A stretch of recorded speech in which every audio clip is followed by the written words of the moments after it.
Interstellar was released in 2014 and was directed by Christopher Nolan. It's kind of hard for me to summarize the story, but a spaceman has gone on a journey to space and he's trying to come back to see his family again.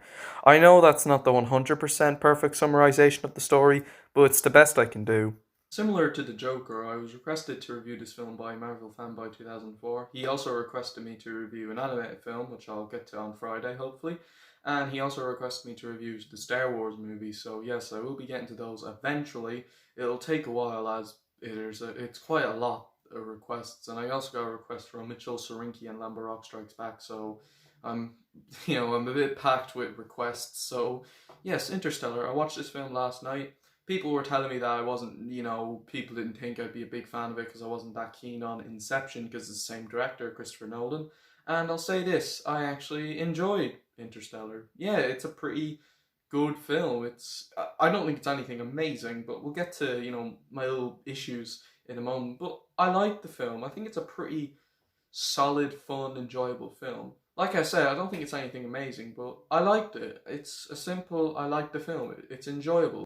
The story is good. It's quite powerful. It's quite impactful. It's quite sad in places, and I like that. It's quite an emotional film. It didn't have me crying, but it is quite, powerful to watch. It's quite, sad in places, and it's a very impactful story. It uses a lot of good emotional depth and emotional weight, which I think is good. It's good, for storytelling purposes, as it makes the audience feel emotionally attached to the characters, which I think is pretty good.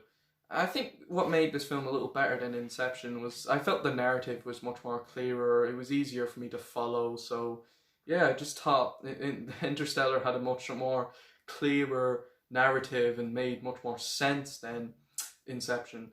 But it's like I said, it's not perfect. Like Inception, I think the movie does have a lot of pacing issues, especially in the middle. I do feel the movie does drag and it has a very slow pacing.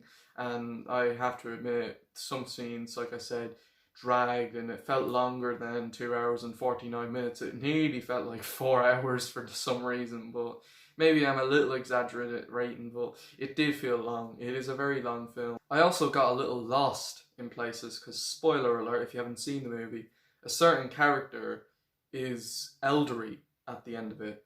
And I got a bit confused. Did the main character travel through time or something?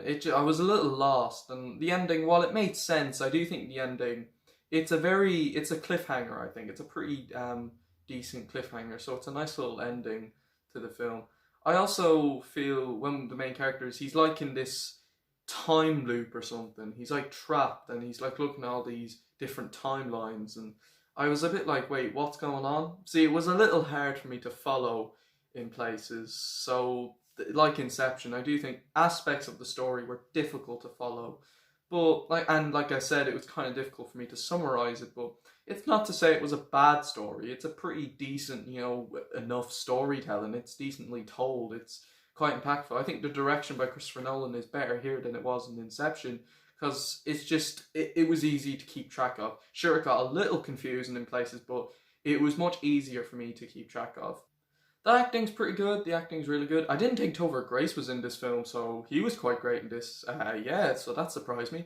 The characters are pretty good. I actually have nothing to say about them other than, yeah, they're pretty good. They have, they serve their roles well. They all have development. No one's sidelined. No one feels underdeveloped, which is good. I think I love it when movies do that. They know how to develop each character. Each character has their story and screen time, which I think is great. So yeah, I like the characters in this film.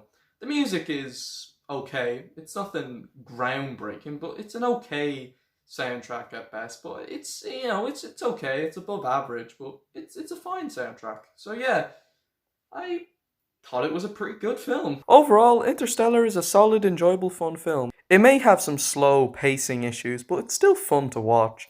I'm going to give Interstellar a low 8 out of 10. So yes, those are my thoughts on Interstellar. What do you guys think of it? Let me know what you guys think in the comments below. Stay tuned for my next video, and until then guys, skadoosh everyone and take care.